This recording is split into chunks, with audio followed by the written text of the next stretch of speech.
Hola, buenos días, pequeños oficiales locales y miembros activos de la AMEF. El día de hoy nos encontramos en la tercera sesión del Carpis Live. El día de hoy también nos acompaña Alejandro Mendoza de Alem UDEM y nuestra invitada Cara Maya de CIFAUGED. Ambos son LOMs de sus respectivos comités.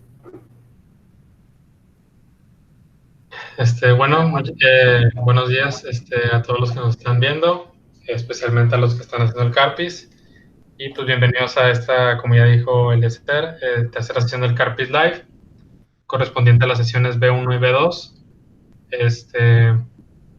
Y pues bueno, vamos a ver todo lo que se vio en dichas sesiones. En la realidad es que son sesiones muy sencillas, pero que son realmente que son la base para poder nosotros partir y definir bien pues cómo van a ser nuestros datos, ¿no? La naturaleza de nuestros datos. Y como ya dije, a pesar de que son sencillas, pues son muy importantes porque si no tenemos o si no identificamos esto en lo que hagamos de actividades o en investigaciones externas, pues no vamos a poder como poder discernir entre los datos. Entonces, pues es importante tenerlo siempre bien presente. Entonces, esto es básicamente lo que se vio en la sesión B1. Si recuerdan en el YouTube, pues mencionaba lo que era cuantitativo y cualitativo, y que lo cuantitativo lo presentaba como numérico y lo cualitativo como categórico. Entonces, dentro de lo cuantitativo tenemos los datos continuos y los datos discretos, y que continuo significa que pues no tiene como un límite, o sea, puedes decir de que la altura de algo pues puede ser no sé, 79.4 centímetros, y es un número como muy específico. Y en cambio discreto, pues es más como, también llamado discontinuo o discreto, es, por ejemplo, pues cuántos años tienes, o cuántos hijos tienes, por ejemplo, pues desde que 21 o 3, o sea, no puede ser de que 7.4 así, o sea, a diferencia de lo continuo. Y lo cualitativo puede ser nominal u ordinal, y que lo nominal es, por ejemplo, talla de playera, pues no, chico, mediano, grande. Y ordinal, pues es más de que, ¿cómo te sientes? De que son más que nada las escalas de Likert, por ejemplo, que ya han visto en los estudios, de que, no, pues completamente en desacuerdo, y luego más o menos en desacuerdo, y así, o sea, ya es como que de una escala. O bueno, más que eso, lo cualitativo o categórico en la que se divide nos habla de que tengan un orden interno, ¿no? Por ejemplo, los ordinales podemos clasificar, por ejemplo, bajo, mediano y alto. Entonces sería una escala ordinal. Exacto. Las nominales serían cuestiones más como color de cabello. Estas no Exacto. tienen un orden interno. Aunque Ajá. también hay otras sesiones, como más información que dice que nosotros de variables cuantitativas podemos pasar a variables cualitativas. Por ejemplo, el índice de masa corporal. Podemos tener cierto grado, pero también podemos sacarlo de forma numérica y clasificarlo ya después en grado 1, grado 2 y grado 3. Entonces ahí podemos utilizar los dos tipos de variables dependiendo, pues, tal vez a la cual quisiéramos dirigirnos, ¿no? Sí, es correcto. Ese de IMS es un buen ejemplo de lo que puede ser de que ambos. Y sí quedaría mejor el color de cabello que la talla de playera, porque de hecho la talla es como que una escala. Y sí, o sea, por ejemplo, color de cabello pues no tiene ninguna relación tenerlo, por ejemplo, oscuro con rubio. O sea, no son como que no sigue, no hay un orden, ¿no? Es como que o es esto o es lo otro. Y lo ordinal, pues sí, como dijiste, tiene un orden. Entonces, en resumen, cuantitativo son todas aquellas cosas que puedes contar, por así decirlo. Continuos son las que tienen decimales o punto decimales, que no son números enteros. Discreto es que son números enteros, aquellos que no puedes dividir. Cualitativo, pues son cualidades que le otorgas a ciertas variables. Nominal no tiene un orden, o sea, no influye que tú pongas primero uno y después otro para tus resultados porque va a ser el mismo. Y ordinal sí influye en los valores que tengas, que debe ser un orden jerárquico principalmente, para poderle dar un valor a tus variables y que te dé un resultado confiable. Y ¿Sí? aquí también un pequeño dato extra. Hay variables cualitativas que pueden ser numéricas. Entonces no debemos siempre irnos que cuantitativo siempre es un número. Por ejemplo, los números de teléfono. son variables cualitativas porque no puedes hacer operaciones con ellas, pero te están describiendo algo nominal, porque tampoco tienen un orden interno si tú haces una recopilación de números de teléfono. Sí. De hecho, sí, incluso en el video del Carpis, que a mí al principio, como yo lo hice el Carpis la gestión pasada y lo volví a ver y me sacó de onda, que usaba, y se me fue completamente, ¿no? Usaba, esto en el B2, pero decía, tablas para agrupar datos categóricos, o sea, cualitativos, y ponía tallas de zapatos y eran puros números. O sea, la talla de zapato era el dato cualitativo como tal, pero te ponía números, por ejemplo, para las tallas de zapatos. Entonces, pues a pesar de que es algo cualitativo, o sea, la variable aquí no era el número per se de la talla, sino que era más que nada la representación de la talla de este zapato. Entonces, pues para tomarlo en cuenta, ¿no? Y a los que nos están viendo, pues, o sea, hay que ver el trasfondo, ¿no? Lo que es en sí la variable, ¿no? Porque a pesar de que pueda tener un número, como ya dijimos, número de teléfono o talla de zapato, pues es más que nada cosas cualitativas o no categóricas. Y ya cuando es algo como altura o como una medición como tal, pues ahí sí ya es, o sea, lo que se quiere representar pues es el número tal cual, no tanto la variable. Sí, muy bien. Muy bien. Y luego, bueno, esas son las preguntas. En realidad solamente son una representación de todo lo que ya vimos, pues están ahí representados en se pregunta, y puede ser, pues importante tomarlo en cuenta. Y recuerden que si tienen alguna duda o creen que alguna pregunta esté mal redactada o así, pues nos pueden contactar para resolverlo y pónganlo también en la encuesta de satisfacción. Y ahora sí, la sesión B2, que fue un poquito más larga que la B1, y ya incluye todas estas, como son todos los contenidos de la B2, y pues ahí vamos a empezar de uno por uno, ¿no? Así como lo hicimos como en el otro. La frecuencia absoluta, pues ahí sí se refiere nada más a o sea, el conteo, ¿no? Total de algún valor. Por ejemplo, pues no, de un grupo, cuántos hombres hay o cuántas mujeres hay.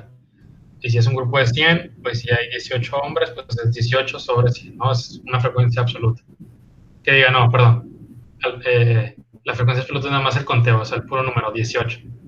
Y luego ahora sí, la frecuencia relativa, ya es ahora sí, como les dije en el ejemplo anterior, de 18 sobre 100. ¿Cómo se llama? La proporción. Y la tasa también es igual, pero con más que nada con un tiempo. O sea, es, por ejemplo, cuántos hombres hubo en este periodo académico, ¿no? Entonces ahora sí haces como una proporción, pero la diferencia es que lo pones como sobre un tiempo. Y la razón puede ser más que nada porcentajes.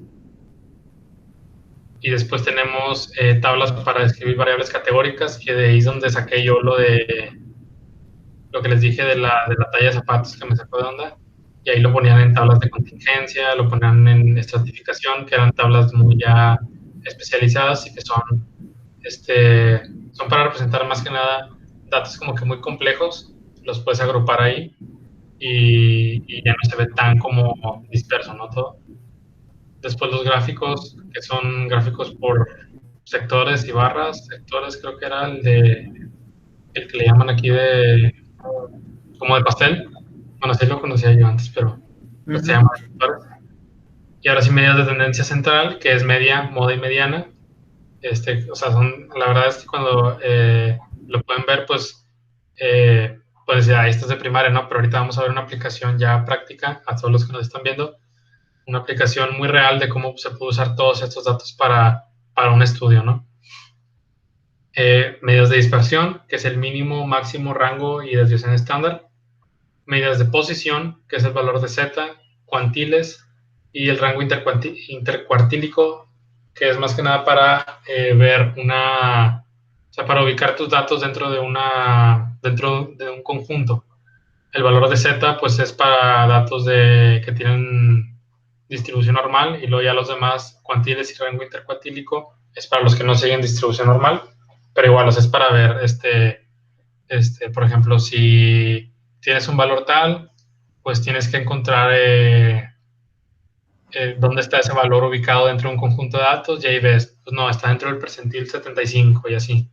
Dentro de la medicina se usa más que nada para ver si estás bien de la persona o el paciente de algún tipo de variable como estatura o, por ejemplo, si el niño o el paciente pediátrico está creciendo bien, ¿no? Entonces se usan este tipo de datos para ver, para ubicar, dependiendo de la edad, cuánto debe crecer, por ejemplo. Tablas para variables numéricas, igual que lo categórico, nomás que en tablas. Y los gráficos para estas variables que pueden ser o histogramas o un gráfico de caja. El gráfico de caja, si mal no recuerdo, era para estos rangos intercuartílicos del cuantil, y el histograma ya era más que nada para ver las frecuencias. Así que pues están ahí en las sesiones y los pueden consultar. Una de las preguntas que me han hecho que se me hace importante mencionar es: muchas personas cuando quieren hacer un artículo no se animan por todo el hecho de lo que la estadística conlleva de su protocolo o de su artículo en sí. Pero no sé ustedes qué piensen de para qué son necesarios todos estos datos y poder tenerlos de una forma que sea, pues, verdadera, por así decirlo. Para mí, desde mi punto de vista, pues son una forma en la que tus resultados en tu artículo o en tu investigación que estés realizando, pues te indican hacia qué tendencia o hacia dónde se tienden a ir para poder generar una conclusión y poder generar también una discusión de acuerdo a tus objetivos y a lo que estás investigando o buscando. No sé qué punto de vista tengan ustedes. Pues yo, desde esa perspectiva, los gráficos pues son importantes porque te resumen muchos de los resultados que tienes o de los resultados en bruto que te da al instante tu investigación. Las gráficas, pues su función principal es esa, simplificar datos para que tú puedas hacer inferencias acerca de eso.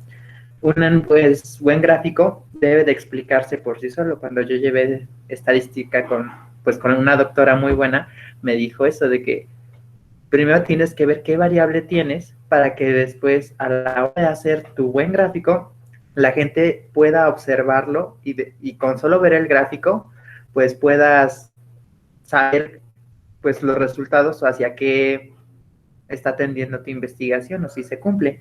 Ya después esto se complementa pues con otro tipo de pruebas estadísticas, pero una buena gráfica debe de explicarse por sí solo. ¿Esto qué significa? Que debe de tener el título, que te está dando los datos de la gráfica, que tenga en el eje X o en el eje de la Y la variable que está midiendo y pues que sea muy clara.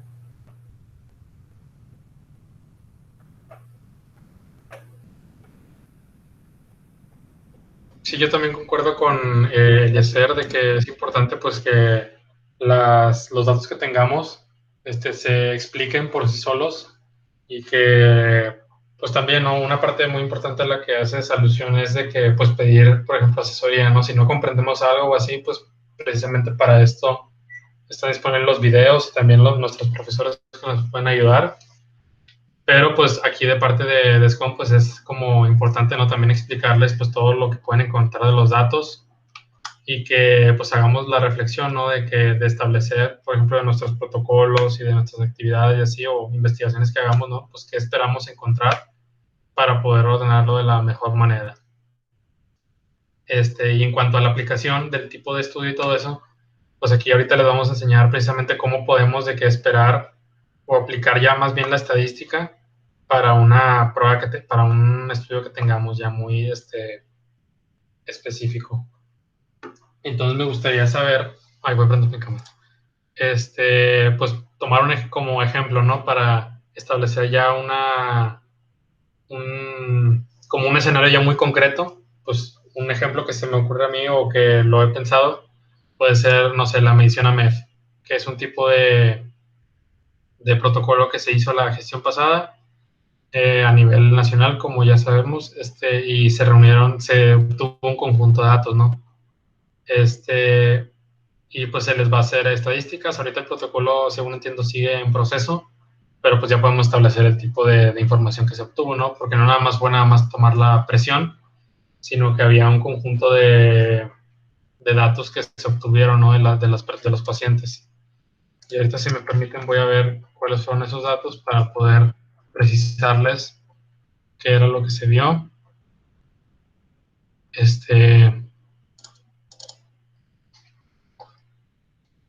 Y bueno, estas son las preguntas. Igual, si tienen alguna pregunta a los que nos están viendo, pues no duden en mandarnos mensaje por el Carpis o mandarnos ahí un WhatsApp al equipo nacional, al grupo de SCOMP nacional. Ahí lo vamos a estar leyendo. Bueno, no al formal, no, mejor al buzón, a la encuesta de satisfacción, porque luego se puede saturar.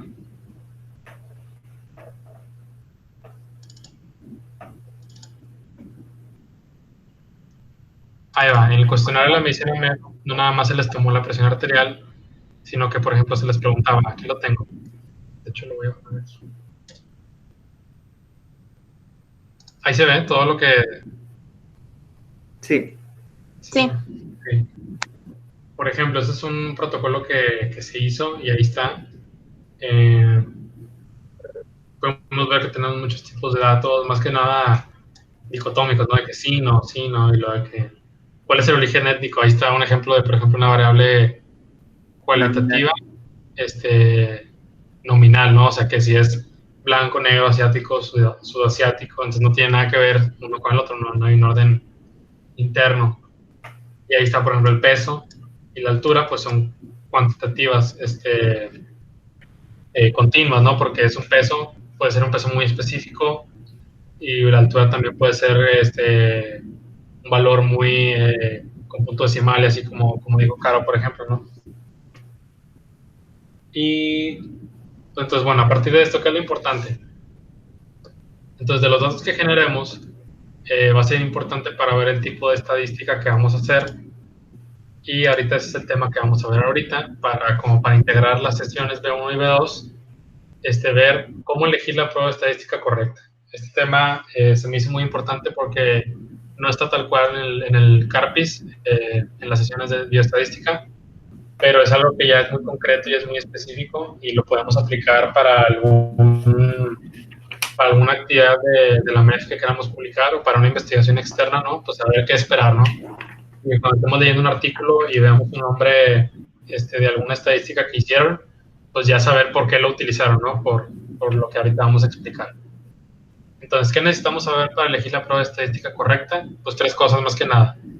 El tipo de estudio que es, el número de mediciones que hicieron los autores y la escala de medición de las variables. Esto lo puse aquí en negrito porque la 3 es básicamente lo que dijimos para la B1, si es cuantitativo, cualitativo, etc. Entonces ahorita vamos a ver uno por uno. El tipo de estudio, si vieron la sesión A1, vieron que se pueden dividir los estudios en muchas como categorías, pero lo que más nos interesa ahorita es que si es analítico o descriptivo. Y los autores del artículo donde saqué esta información dicen que generalmente, cuando es un estudio descriptivo se utiliza más que nada un grupo, y cuando es analítico ya se hacen comparaciones, ¿no? Con 2 grupos.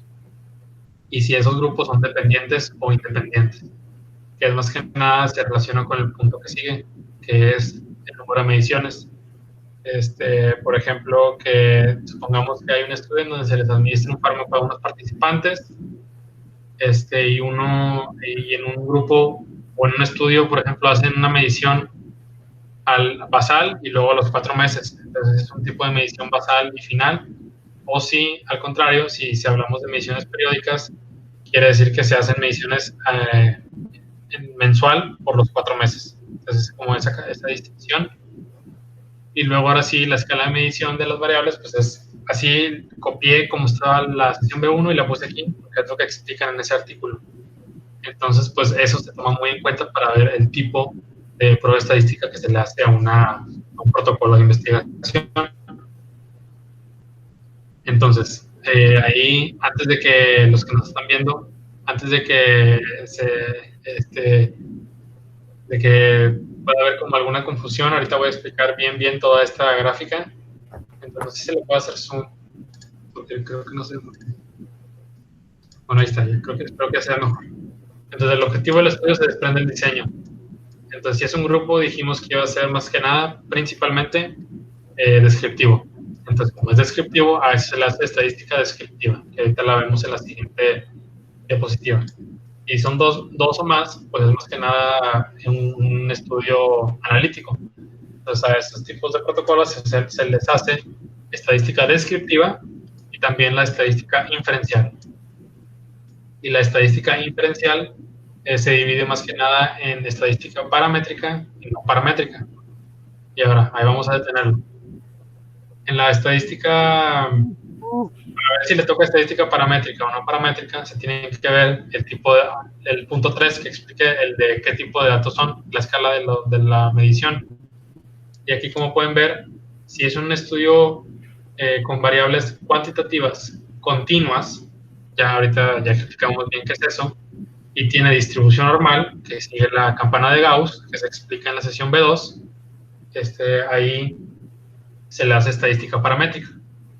Por ejemplo, un tipo de distribución normal sería, pues, la toma de glucosa. O sea, si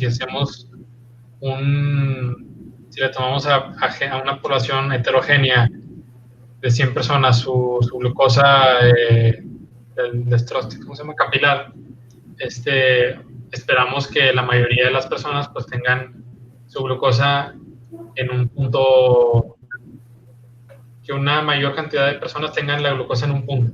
Entonces va a ser el punto de la campana de Gauss.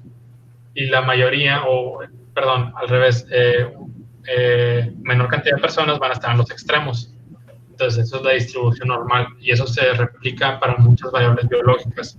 La glucosa capilar, la medida, el peso, y pues también depende del tipo de población. Como somos, pues, por ejemplo, latinos, pues es más probable que tengamos glucemias más altas que una población caucásica, por ejemplo. Igual que en la altura, sería más esperado tener que seamos, por ejemplo, más bajitos, pero dentro de una distribución normal. Y todos los demás van a ser estadística no paramétrica. Si, por ejemplo, todo lo cualitativo va a estadística no paramétrica. Lo que es cuantitativo discontinuo, que explicamos también qué es, va a estadística no paramétrica. Y todo lo cuantitativo continuo sin distribución normal va a estadística no paramétrica. Entonces, ahorita explicamos bien qué es cada cosa. Ya no le puedo quitar el título. Ahí está. Entonces, a los que nos están viendo, ahorita voy a explicar bien qué es cada cosa. Vamos a empezar primero con la estadística descriptiva, que es la que se le hace a todo, a los analíticos y a los descriptivos. Entonces, si tenemos un estudio con variables continuas, acuérdense que es importante dividirlo si los datos tienen distribución normal o sin distribución normal o con distribución normal. Y si tiene distribución normal, le hacemos un promedio y una desviación estándar. Y si no tenemos una distribución normal, le hacemos una mediana y un rango intercuartílico. Voy a dar un ejemplo de distribución normal. A ver, ¿qué se nos puede? Ya. Distribución normal, digamos que es un ejemplo justo de un examen. La mayoría saca, por ejemplo, 80. Y hay extremos que, por ejemplo, alguien saca 100 y luego alguien saca 60, 40. Pero si es un examen, por ejemplo, acá superpasado, que todos sacan 40 y así, pero hay alguien que saca 100 y hay alguien que saca, por ejemplo, 10, no va a haber una distribución normal en los datos. Entonces no sería lógico sacarle un promedio y una desviación estándar, porque si le sacas un promedio, pues no va a representar a la mayoría. ¿Sí me explico? O sea, ponle que si haces un promedio del examen injusto, pues te va a dar como promedio a lo mejor un 50 o un 60, y la mayoría sacó 40. Entonces es más apropiado sacar una mediana, que pues ya cuando explica el video, pues es agrupar todos los datos de mayor a menor, y luego ver cuál queda en medio, y ahí sí ese ya es más representativo, porque ya dejas fuera a los extremos. Y un promedio, pues sí es representativo, por ejemplo, de obtener la calificación promedio del examen justo, ¿no? Que ahí sí la mayoría obtuvo, por ejemplo, ejemplo, 80 y hubo muy pocos que sacaron 100 y muy pocos que reprobaron o sacaron 40. Y lo mismo para la desviación estándar y el rango intercuartílico se sacan dependiendo si es distribución normal o sin distribución normal. Y lo discreto, o discontinuo, se le saca también mediana y rango intercuartílico, siguiendo el mismo principio de este de aquí. Y ya si es cualitativo, todo cualitativo se le saca frecuencias simples y proporciones, que son porcentajes. Y eso es para todo lo descriptivo. Y luego, ahí va lo de que dije de acá de estadística paramétrica y no paramétrica. Dependiendo de recordemos que esto es para las variables, los estudios analíticos. Entonces ahí vamos a ver, la estadística paramétrica dijimos que era para las variables cuantitativas continuas con distribución normal. Entonces, hablamos de estadística paramétrica cuando los estudios de T-Student, ahí voy, luego a hacer zoom, T-Student y ANOVA. Esas son las dos pruebas paramétricas, porque se comparan dos grupos, y aquí está, cuantitativo, distribución normal, y aquí también cuantitativo, distribución normal. Entonces son el tipo de estudios que hacemos, de ANOVA. Y hablo de las muestras, si es relacionada o si es independiente. Recuerden que dijimos que había muestras, bueno, hay algo que no expliqué a profundidad, y era que si los grupos eran dependientes o independientes, en el sentido de que si hacíamos ¿cómo llamarlo? Se me está ocurriendo, o quiero ver si puedo poner un ejemplo muy específico para que quede más claro. Pues bueno, por decir lo que yo entiendo, en muestras relacionadas es que tú tienes una variable o un determinado grupo y tú en tu estudio le vas a hacer una intervención a este grupo. Por decir, en el caso de los fármacos, que tú tienes un grupo de control y un grupo de como el que vas a intervenir. Entonces a uno le das el medicamento y a otro no. Entonces las muestras relacionadas son lo que pasó con ese grupo antes y después de que tú le administraras el fármaco. Y las independientes para los dos grupos, que por decir es muy común que en un fármaco te diga o que estén analizando alguna enfermedad y te diga que reaccionaron de cierta forma un grupo en comparación al otro, o sea, están comparando los dos grupos. No es como que le hayan hecho alguna intervención y que tú puedas medir un antes y un después. Sí, exacto. Pues, ándale, sí, me gustó mucho el ejemplo que diste. Y ahorita acabo de comentar, por ejemplo, que comparan dos fármacos, por ejemplo, un fármaco experimental y un placebo, o o la terapia mejor, ¿cómo se llama? Se me fue el nombre, pero la mejor terapia que existe hasta el momento, y un nuevo fármaco, como que los comparas y son muestras o independientes, ¿no? Porque uno no depende de la otra. Y ya cuando haces un antes y un después, por ejemplo, que le das un fármaco a una población o dos poblaciones y le estás tomando como que mediciones, pero sobre la misma base, ¿no? O sea, es un antes y un después. Eso ya es lo dependiente o relacionado. Entonces ya aquí está, independiente y relacionado. Y ahora sí, continuamos para pero sí, muy bien, me gustan mucho los ejemplos. Entonces ya que ha quedado bien claro, podemos decir, ok, si es independiente o si es relacionado, cuando se comparan dos grupos, se les hace la T-Student a los dos. Y en ANOVA sí varía, porque ya cuando son más de 3 grupos, distribución normal, datos cuantitativos, muestras independientes, se les hace, que no dependen de la otra, o sea que se les administra dos intervenciones como diferentes, se le hace la ANOVA de una vía, así lo van a ver en los artículos. Y cuando son muestras relacionadas, por ejemplo, un antes y un después, se va a ver la ANOVA de 2 vías. Entonces, pues esperen eso cuando lean artículos que sean de estas características. Y todo lo demás es estadística no paramétrica. Entonces, cuando vamos, por ejemplo, a comparar dos promedios de variables cuantitativas discontinuas o de las continuas sin distribución normal, se van a usar estas pruebas de Wilcoxon o Human-Whitney, dependiendo si es muestras relacionadas se hace Wilcoxon y muestras independientes se les hace Udeman-Whitney. Y ahora sí, de 3 grupos, que es como la diferencia de la NOVA, pero ahora sí, igual que esta, cuantitativas discontinuas o continuas sin distribución normal, se les hace prueba de Friedman o Kruskal-Wallis, igual dependiendo si es relacionada o independiente, pues esperen ver esos nombrecitos y que no se les hagan extraños, ¿no? Cuando leen un artículo. Y ahora sí, cuando comparan 2 grupos, pero las variables son cualitativas de cualquier tipo, ¿verdad? Se hace la prueba de McNemar cuando son relacionadas, y cuando son independientes ya es la chi o ji cuadrada, que le he visto que se llama así. Y esta como que ya estamos más acostumbrados a verla. Bueno, al menos yo trabajé mucho con ella en prepa, pero no tenía el contexto, ¿no?, de que existían todo este tipo de pruebas, ¿no? Y que el chi cuadrada queda dentro de esta categoría de datos. Y también cuando se hacen más de 3 grupos y son cualitativas, dependiendo si es relacionada o independiente, se hace la Q de Cochrane o la chi cuadrada también, para muestras independientes. Chi cuadrada es para ver independencia de 2 grupos o más. Entonces, por eso que esta prueba es importante.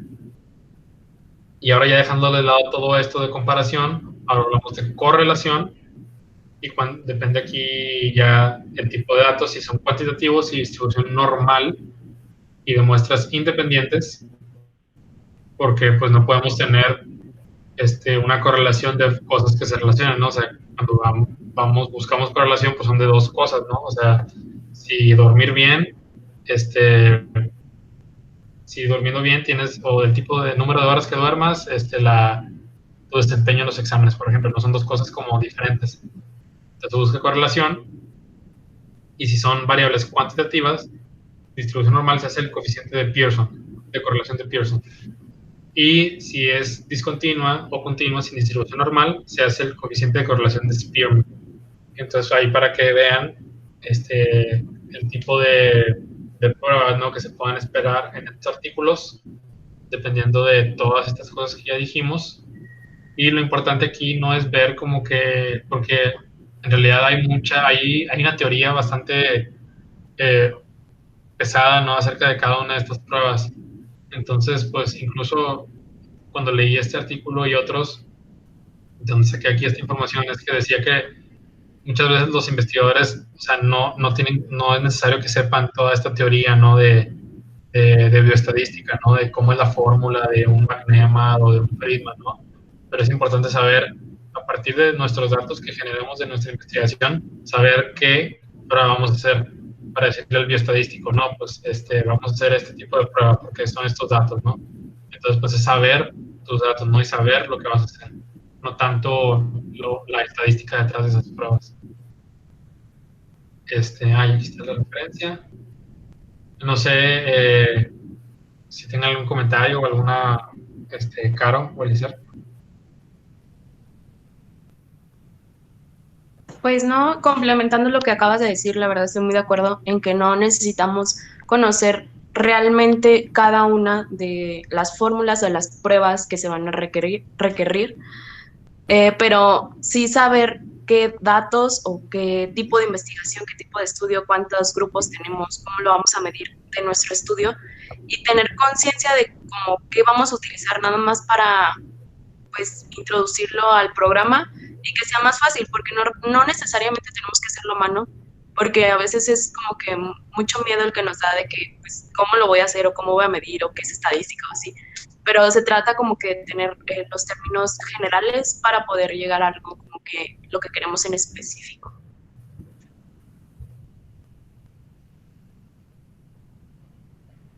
Sí, y además, pues, como ya dije, bueno, más que nada está muy descrito en la literatura, ya que cuando sean grupos de investigadores, pues ya realmente hay alguien que se encarga de hacer la estadística de todo, y ya es una persona, pues, especializada, ¿no?, con estudios en estadística, o es alguien que se encarga de esto. Entonces el investigador principal o los que ayudamos, pues no necesitamos saber toda la estadística detrás, pero sí como para saber, ¿no?, pues qué nos van a dar nuestros resultados, y más que nada interpretar, ¿no?, qué nos van a decir estas pruebas. O sea, qué resultados vamos a esperar de ellos, por ejemplo, correlación, pues sabemos que es que si es de 0 a 1, ¿no? Y que 0 significa nada de correlación y 1 es una correlación perfecta. Entonces así los invitamos a que pues tengan bien identificadas estas pruebas, que hagan una reflexión a nuestros pues, usuarios que hacen el CARPIS, que tengan bien identificado, por ejemplo, hagan una reflexión de un protocolo que tengan y vean qué tipo de datos pueden esperar a partir de tal protocolo y qué tipo de datos son y ubicarlo dentro de estos, ¿no?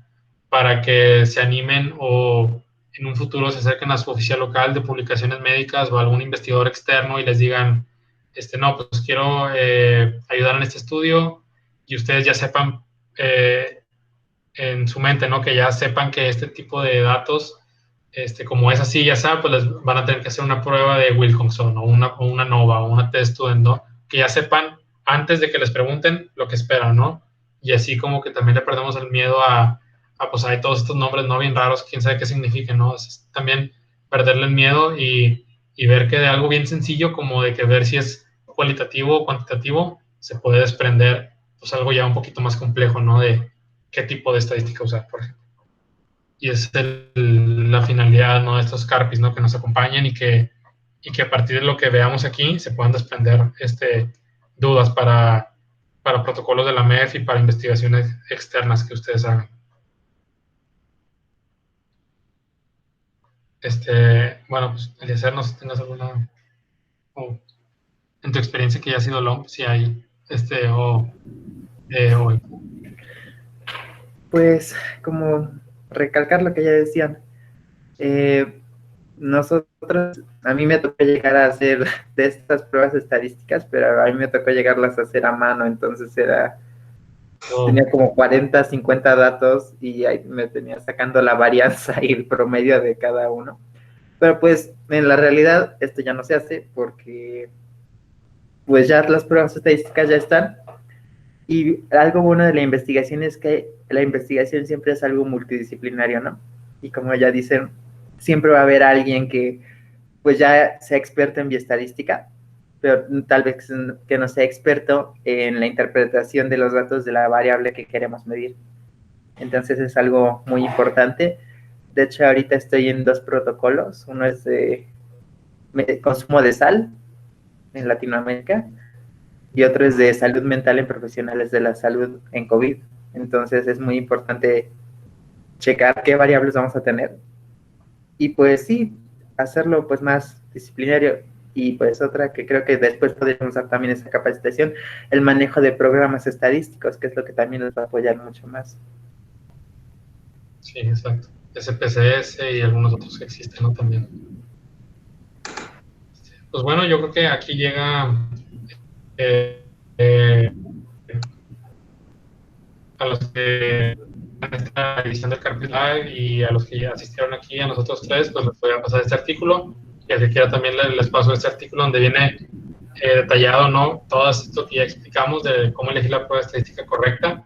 Pues ahí se los hago llegar, pueden mandar correo, mensaje y les hacemos llegar este protocolo con mucho gusto. Y si no, ahí están viendo la estadística y la pueden poner en su buscador también. Y pues bueno, hasta aquí ha llegado la edición la tercera edición del CARPIS Live. Recuerden que van a seguir otras ediciones para que estén al pendiente. Esta fue la tercera y la cuarta va a ser el 14 de junio, la quinta el 28, la sexta el 5 de julio y la séptima el 19 de julio, para que lo noten bien en su calendario y pues se animen a hacer las sesiones y a discutir con nosotros, ¿no? ¿Qué alcances más allá del CARPIS puede tener esto que estamos viendo, como ya lo vimos aquí, en investigación y en sus protocolos de la MEF? Entonces, pues bueno, muchas gracias por asistir a todos y pues nos vemos. Bye.